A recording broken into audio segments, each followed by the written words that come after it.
Alright, so we're back with Thomas Taylor's dissertation on Aristotle, and we'll just get right into it. So, where we left off. Neither will one of these be moved upward and the other downward by something else, nor by violence, as some say, through impulsion. For fire would be moved more slowly upward and earth more slowly downward. But now, on the contrary, fire and earth are always moved more swiftly to their proper places. Nor would anything be moved more swiftly near the end if it were moved by violence and impulse, for all things which are moved to a greater distance by violence are moved more slowly, and to that place from which they are impelled by violence, they tend without violence. So this was Aristotle's kind of accounting for basically just acceleration of falling bodies, but he attributes it to the acceleration of fire too as it ascends. Sort of, I guess, just assuming that there is this symmetry in nature. And Simplicius mentioned some other theories about why things accelerate, and it was like the countervailing force of the air becomes less as there's less air between the center of the earth and the falling body, which I thought was kind of neat, but I don't think we got a attribution of that view. Yeah, he just says others again, and those not a few came up with that reason. Whereas Aristotle comes up with the acceleration basically because as something gets closer to its proper place, its goal, it's drawn more fervently towards it, or something like that. So that from the contemplation of these things, faith about what is now said may be sufficiently obtained. Simplicius. Aristotle, in order to show that there is one world or universe, having employed this as an argument, that there is one middle and one extremity, and having shown this from the natural motions of bodies being directed to something bounded and finite, to which they are adapted to tend, and having also inferred this from bodies being moved more swiftly when they draw near to their proper places, now shows that those motions of bodies are produced according to nature, which just before and in what preceded he had frequently used. But he demonstrates this from the subversion of the opposite positions. For elementary bodies are either moved according to their own nature, or from being extruded by each other, or moved by something else. Okay, so the bodies, elementary bodies, we can account for their motion according to their own individual nature, their interactions with each other, or some outside mover of them.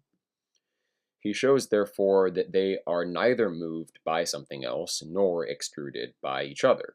And he demonstrates the first of these from this, that a greater quantity of fire is moved more swiftly than a less, and also a greater clod of earth than a less, though if they were not naturally adapted to be thus moved, but were violently moved by something else, the greater quantity would be moved more slowly than by the same thing. Yeah, so, okay, that kind of makes sense. So a violent motion, as in something contrary to the nature of the bodies in question, accounted for the motion of the elements in general, then a larger quantity of that element would require like a greater force to be violently moved off of its natural tendency. And so the more of something you had, the slower it should move. Whereas if the mass is moving according to its natural disposition, then the more of it there is, the more that natural disposition is amplified. For the less quantity is more easily impelled and removed. Okay, right? but to say that the greater quantity being moved by a multiple power is moved with a greater velocity resembles a fiction. For it is not always necessary that the more should be moved by the more. Yeah, so if you want to account for like all things being moved from external sources and greater quantities do move faster from an outside force, you could just say, oh, well, the outside force is greater when it applies to greater masses. But then that is, he's saying, resembling a fiction, as in there's like a special explanation for each case rather than one general principle or something like that. It's not like one necessary axiom that leads to that conclusion. So I think that's what he means by resembles a fiction. And this is evident from opposite motion, that it's not necessary that the more should be moved by the more. So that is evident from opposite motion, for a greater quantity of fire is more slowly drawn downward, which is a violent motion for fire. And so in that case, an exterior force acting on it does not, lead to a greater rapidity, which was the general principle that would be supposed. And then, but he consequently shows that they are not moved through being extruded by each other. So we've ruled out an outside force moving the elements, and now extrusion, I guess we should think of in terms of some inherent interaction between. But extrude means like to come out through the pores in a thing, right? Extrude, thrust or force out. I don't think this means force out through an opening necessarily. I think the meaning is more like a natural opposition between the elements where they move each other through repulsion rather than extrusion, strictly speaking. But maybe he does mean exclusion. I'm not exactly sure. Posterior to Aristotle, also, Straton and Epicurus were of this opinion, thinking that every body has gravity and tends to the middle, and that in consequence of more heavy bodies subsiding, those that are less heavy are by them thrust violently upward. Okay, so the natural tendency of all bodies may be to the middle, but the more heavy, like grab onto the middle and take it, forcing the others upward. So, and that is repulsion, I guess, or I guess in a certain sense you could think of that as exclusion, because all of the vacuities are taken up by the heavier elements, and then more rarefied elements are kind of thrust out. So it is, I guess, extrusion is the right term there. Hence, if anyone could remove the earth, water would come to the center. Air, if water were removed, and fire, according to them, if air were removed. So all things would want to. It's just that the more dense naturally is able to claim the center. Okay, so and who is Strato or Straton? Strato of Lampsacus. He was an Aristotelian, third director of the Lyceum after Theophrastus. So it went Aristotle, then Theophrastus, then Strato. So Strato goes against Aristotle's opinion there. Interesting. Okay, Simplicius adds that not only Straton and Epicurus asserted that all bodies are heavy and naturally tend downward, but are moved upward contrary to nature, but Plato also knew and confutes this opinion in his Timaeus. So it must have preceded Strato as well. All right, so back to Aristotle. Farther still, by arguments derived from the first philosophy, metaphysics, so from metaphysical arguments, and from a circular motion, we must from necessity be similarly perpetual in this, which must be from necessity similarly perpetual in this and other worlds, this also may be demonstrated. So, shoot. Oh, that there is only one world. So that can be demonstrated from these arguments about the motion of the natural elements, moving towards something definite and limited. We pointed out before the problems with that argument. And then this, from like the necessity of circular motion, we can also demonstrate, I don't know, did he already make those arguments? Simplicius will explain. So Simplicius, Aristotle calls arguments derived from the first philosophy those which he has employed in his metaphysics, and he says that from what is there asserted, and also from what is delivered in the 8th book of the Physics, it is shown that there is one world. For in the 8th book of the Physics, indeed, it is demonstrated concerning the motion in a circle that it is perpetual wherever it may be, whether in this world or in some other, and that it is moved by an immovable cause, which is also demonstrated to be incorporeal and impartible.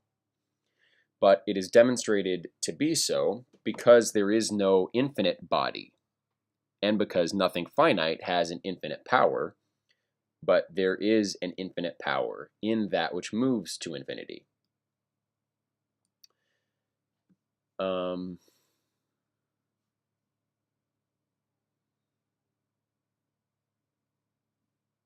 Okay, so the circular motion was demonstrated to be perpetual. I think we did have that argument reviewed. Oh yeah, because it has no contrary, and for something to end, it moves from a contrary to a contrary, but there's no contrary motion to circular motion, and so it's perpetual. But then no finite body can cause an infinite motion, but perpetuity is infinity, or infinite in a certain respect. And so it must be caused, that motion, by something incorporeal and impartible. And so I don't know how that gets you to there is one world exactly. Let's keep going. Simplicius also justly observes that if there are many moving causes, as there are, viz., the divine intellects of the starry spheres, and one first cause of all of them, it is also necessary that there should be one coordination of all of them to their one cause, and one intellectual world from which, and with reference to which, the sensible world subsisting is itself generated one, from things containing and contained in the same manner as the intelligible world is one. Okay, I actually like that argument. It's obviously Neoplatonic and not Aristotelian. But it doesn't prove that it's like one, just one center of the cosmos and no other planet. Because remember, when we're arguing that there's no other world, in this context, we're saying there's no other, like, Earth in the cosmos. But Simplicius's argument here doesn't actually affect that conclusion, because you can have one coordination. So in other words here, he's saying by having one impartible cause of all perpetual circular motion, we, them having all one cause, according to Neoplatonic principles, they all have to revert to that one cause. And so all of the various circular motions must be coordinated because they all have the same beginning and end. And all things proceed from their cause and revert to their cause. So all things in a common series are necessarily coordinated, and the, I guess, erroneous step would be saying that because they're coordinated, they are coordinated in a singular kind of motion around one center rather than like multiple orbits synchronized and coordinated in some other way. But I think that argument can be used to justify that if there are multiple worlds, whether in the sense of multiple planets or even in the sense of like so-called parallel universes, they can't be strictly parallel if the emanationist theory of causation is correct and all things do in fact proceed from their cause and revert to their cause, because all things must share a common impartible cause. And so all things in general must be coordinated, and we must have, in the widest sense, one world. So even if we have a multiverse, that all of the various branches of it still have to be coordinated. I think Simplicius's argument does prove that if you buy an emanationist theory. So let's read it again. Simplicius also justly observes that if there are many moving causes, as there are, viz., the divine intellects of the starry spheres, and one first cause of all of them, so we can have multiple impartible causes of the different stars, but there must be one first cause of all these divine intellects, so there has to be one coordination of all of them. It is also necessary that there should be one coordination of all of them to their one cause, and one intellectual world from which, and with reference to which, the sensible world subsisting is itself generated one. Okay, because the archetypes all lead back to one monad, because of those metaphysical principles, so the sensible world, in imitation of it, must be coordinated and one. The sensible world subsisting is itself generated one from things containing and contained in the same manner as the intelligible world is one. Okay. So because the monad of all these various divine series is one from metaphysical necessity, and the sensible world is in the image of it, that's where we get the unity of this world. And that's basically an argument from the Timaeus, because there's one intelligible animal, and the world is in the image of the intelligible animal, and so it also shares in that number. And if those who assert that there are many worlds collect them into one coordination, so as that one, so this is what I just said, so let's see if there's a good argument against it. So as that one thing is produced from all of them, so many worlds, they have one total coordination, but there are still multiple of them, some being more total, but others more partial, and some containing, but others being contained, they must consequently assert that this is one world, composed from many worlds. That's really interesting that he does in before that argument, but he doesn't refute it. He says, well, you're going to have to conclude that one coordination constitutes one world, which is, the conclusion that I did come to. So that's pretty neat. For each of the celestial and sublunary spheres is a world. Thus the earth, water, air, and ether are each of them a world, and on this account this world is one whole, as Plato says, composed from all wholes. Cool. All right. And you can see that in like both the myth from the Gorgias about the multiple depressions in the earth, and then also the myth from the Phaedo about the different levels. Or am I confusing the two myths?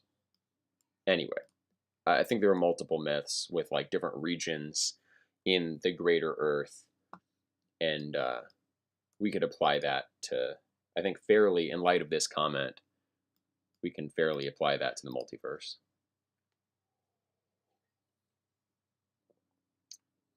All right. Back up here.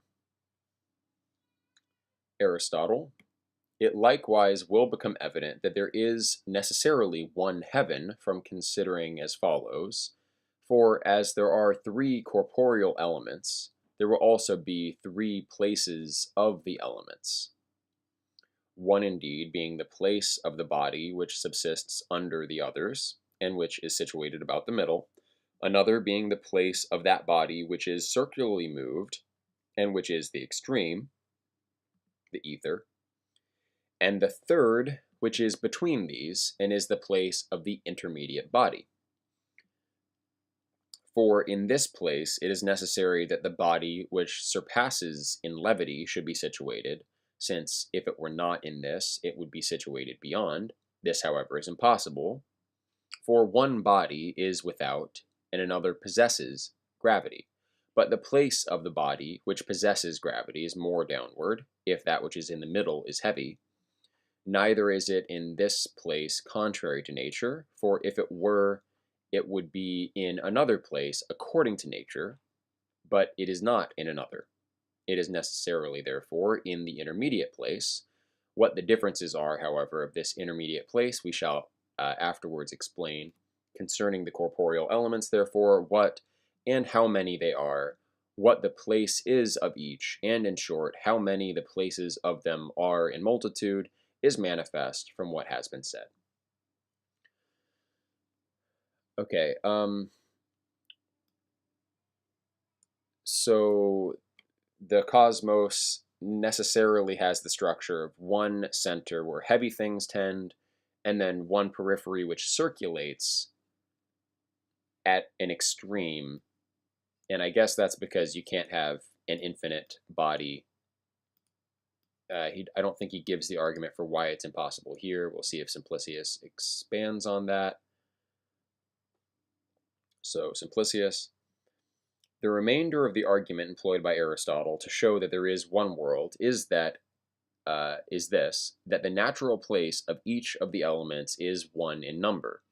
The problem, therefore, being prearranged, to which the things demonstrated refer, viz., that there is necessarily one world, he consequently shows that the natural place of each of the elements is one in number as follows. As many differences as there are of the corporeal elements from which the world is composed, according to the local motion of them, so many differences of places must there necessarily be in the world. As therefore, speaking with reference to genus, there are three corporeal elements, there will also be three places. Yeah, Aristotle had maybe he's talking fire and not ether, but he basically drew it. There must be one extreme on the lower side, one extreme on the upper side, and then one intermediate. And you could divide up the intermediate. So I think he's like condensing either water and air into one type of thing, or water, air, and fire if ether is that upper limit. But as therefore, speaking with reference to genus, there are three corporeal elements. There will also be three places. One, that of the heaviest, which subsists under all the others, which is and one which is ranged about the middle. Another at the extremity of the universe, and which is the place of the body moved in a circle, and comprehending in itself all bodies. And the third, the place of that which is intermediate, which receives a manifold division. Okay. For it is divided into that which is light, and emerges above all the other elements, viz. Fire, and into the elements between this and the heaviest body, viz. Air and water. But that these places are in this, and not another world, he demonstrates in one of the elements, viz. Fire, just as before he demonstrated in earth. For it is necessary that the element which emerges above all the rest should either be in this intermediate place, or out of the place in which it is situated. Okay, so the argument was about fire, not ether. He does say corporeal elements, so I guess ether is not treated as corporeal, strictly speaking. So we have the three corporeal elements being earth, which is heavy, fire, which is maximally light, and then air, water, kind of blended together as the intermediate element. All right. And because the number of them are limited and the natural motion of them is towards their natural place, there are only so many natural places, only so many natural elements. Those places are numerically one, not just generically one, he's said before.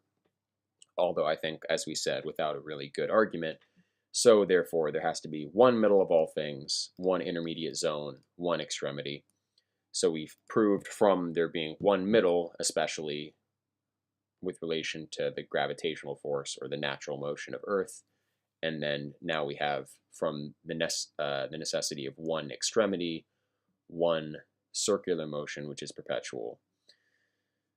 But okay, so that's on the nature of the elements, some more, and also on there being simply one world. All right, so we'll move on to chapter 4. The next, this is Taylor himself, the next admirable dogma of Aristotle is this, that beyond the heavens there is not any body, nor any time or place, but that the beings which exist there are impassive and eternal, and possess the most excellent and self-sufficient life. On this subject, therefore, he writes as follows in the first book, On the Heavens. And I haven't myself read De Kylo, so we probably should read that text itself. And I think there's a commentary of John Philoponus on it, or in any case, somebody has a commentary. So maybe we'll read that at some point. All right. So Aristotle, and this is an interesting subject. Beyond the heavens, what are the entities, the beings ranged there? They're not in time and place. So here we have, basically a realm of forms type concept as being beyond the outer limit of the cosmos. Cool. And you can see the connection between the imagery in the myth from the Phaedrus and this concept of Aristotle. But let's see what Aristotle says about it.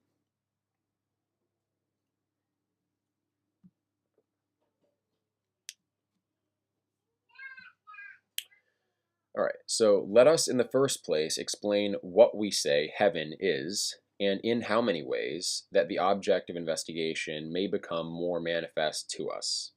So how many senses of the term heaven are we going to use? In one way, therefore, we call heaven the essence of the ultimate circulation of the universe, or that natural body which exists in the ultimate circulation of the universe. I think, doesn't Proclus, in the Timaeus, Proclus does a similar thing, or in his commentary on the Timaeus, he goes through the different senses in which the term heaven is employed. And in one sense, it's going to mean the entire universe. So does he lift that division of the term from Aristotle here? Interesting. For we are accustomed to call that which is last, and especially on high, heaven, in which we say everything divine is established. In another way, we call heaven the body which is in continuity with the ultimate circulation of the universe, in which the sun and moon and some of the stars are contained. So either it's basically the firmament, the outermost sphere, or it's whatever is bound up in the motion of that outermost sphere, including some of the celestial bodies, for we say that these are in the heaven. Again, in another way, we call heaven the body which is comprehended by the last circulation, for we are accustomed to call the whole and the universe heaven. Yeah, so Proclus divides the term in a similar way, and it is from Aristotle's De Kylo. Isn't it? I hope I'm not using the wrong Latin title. I feel like that's the right one.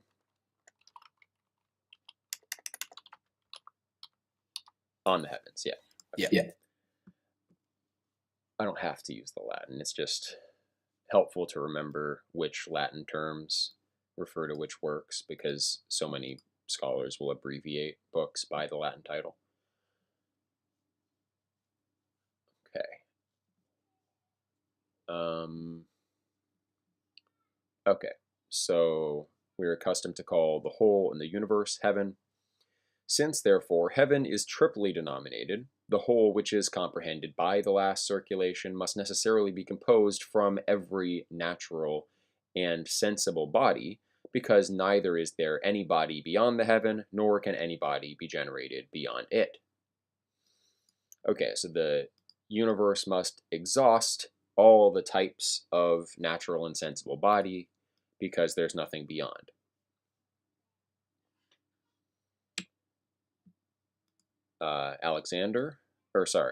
Simplicius, although this could be Taylor, because Taylor didn't explicitly say that he was going to use Simplicius to comment.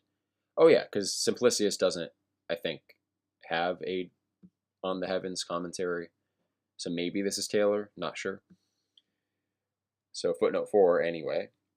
The heaven, says Aristotle, is triply denominated, for we call the inerratic sphere, the circle of the same, that is, as Plato calls it, the fixed stars, heaven by way of eminence, which he describes in a twofold respect, calling it the essence of the ultimate circulation of the universe, or that natural body which exists in the ultimate circulation of the universe, assuming a natural body instead of an essence which is more common, this being nearer to the proposed genus. But how do we say that everything divine is established in the inerratic sphere, since we also conceive the planets to be divine? May we not say that this is because the summit is everywhere ascribed to a divine nature, and that conceiving the whole of the heaven to be divine, we characterize it according to its summit? Our conversion also to divinity, tending upward, proceeds as far as to that which is highest.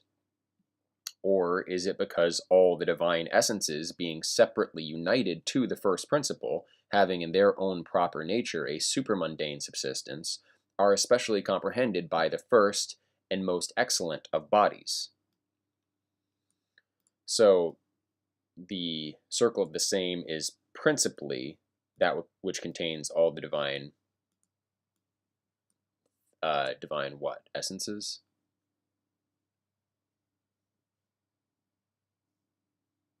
All right. Everything divine. The second signification of heaven, says Aristotle, is that according to which we call the planetary sphere heaven.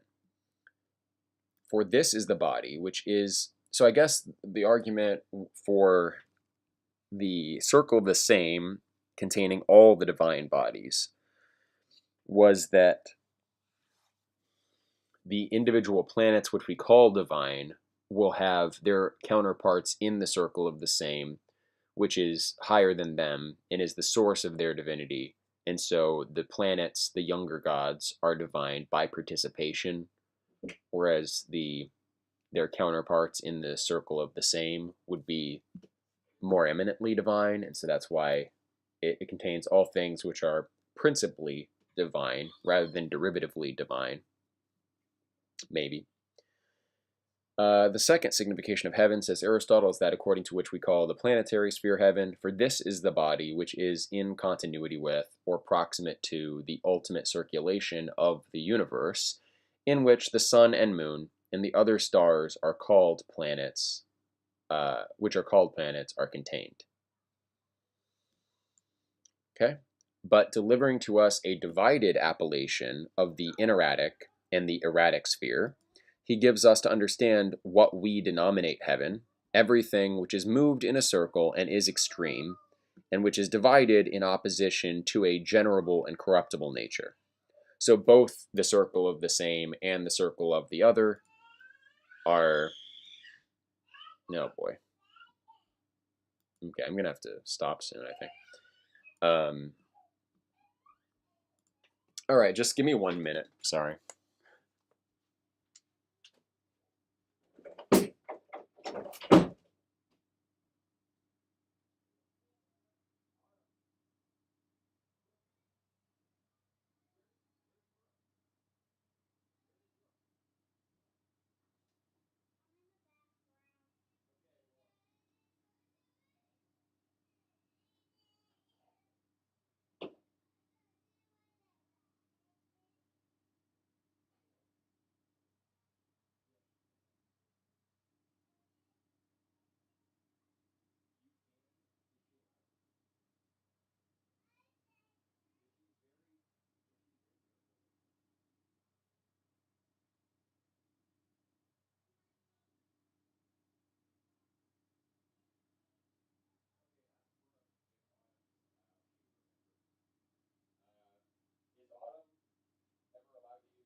Okay, well, play the switch.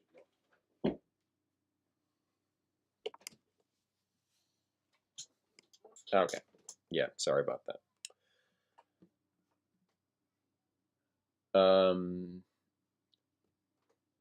So everything in the circle of the same and the circle of the other is one sense of heaven. In other words, what moves in a circle and is opposite to the generable and corruptible. The third signification of heaven, says he, is the body which is comprehended by the last circulation, viz., together with the last circulation. For we are accustomed, says he, to call the whole and the universe heaven, so as that the thing which is contained is assumed together with that which contains. And according to this signification, the whole world is called heaven. This appellation was also given to the world by philosophers prior to Aristotle, for in many places Plato calls the world heaven, as in the Statesman and the Timaeus. But the world is called heaven because it is well that it should be so denominated according to the most principal of its parts. So, strict sense, heaven is the outermost circulation, but we can call it after that name because it's good to call things according to their best aspect. Thus, man is denominated according to soul, and the rational part of the soul, anthropos, from uh, anathrain, i.e., considering what he sees and collecting many things into one. So the name anthropos comes from that rational part of the soul, which is his highest aspect. For man alone of all terrestrial animals, revolving things which proceed from many senses, collects them into one. But the reader who understands the etymology of the name of heaven, given by Plato in the Cratylus, viz., that it is sight directed to things above, as converting the causes of itself to itself and abiding in them, will readily admit that the world should be called heaven, being suspended from the causes of its existence. The heaven, therefore, being triply denominated, this third signification is that according to which the world is called heaven. And this, says Aristotle, is necessarily composed from every natural body, every natural and sensible body. He also adds the cause, viz., that there neither is any body beyond the heaven, nor can any body be generated beyond it. For if there is no body beyond it, it will evidently consist of every corporeal nature. Right, but we haven't got the argument why there can't be anything beyond seemingly. But I guess it's that the natural motion of things has to be directed towards some fixed place, some definite end, and so the outer motion, the upper extremity of motion, the circle of the same. There's no fixed limit of natural, like you can't have bodies that don't have natural motions, I suppose. And so there's a final upper limit defining one kind of motion, that of the circle of the same, and there's simply nothing beyond, which can define a type of natural body. But we haven't gotten that argument explicitly. I'm guessing we'll get to that.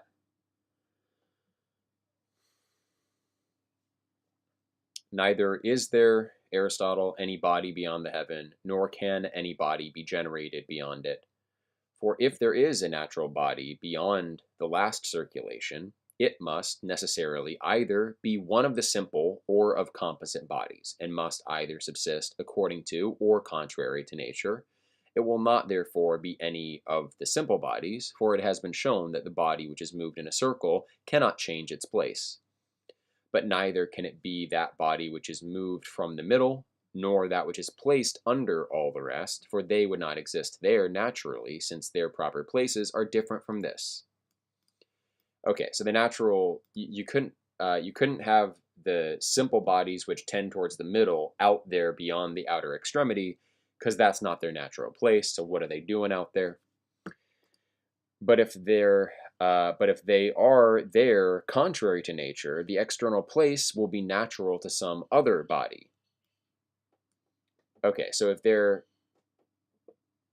if say Earth was out, or some bits of Earth were beyond the outer extremity, and they were there contrary to nature, that would imply that something is there according to nature, but then we've run out of natures, because natures are defined by a simple type of motion, and like geometrically there are only so many motions, we don't have others to choose from.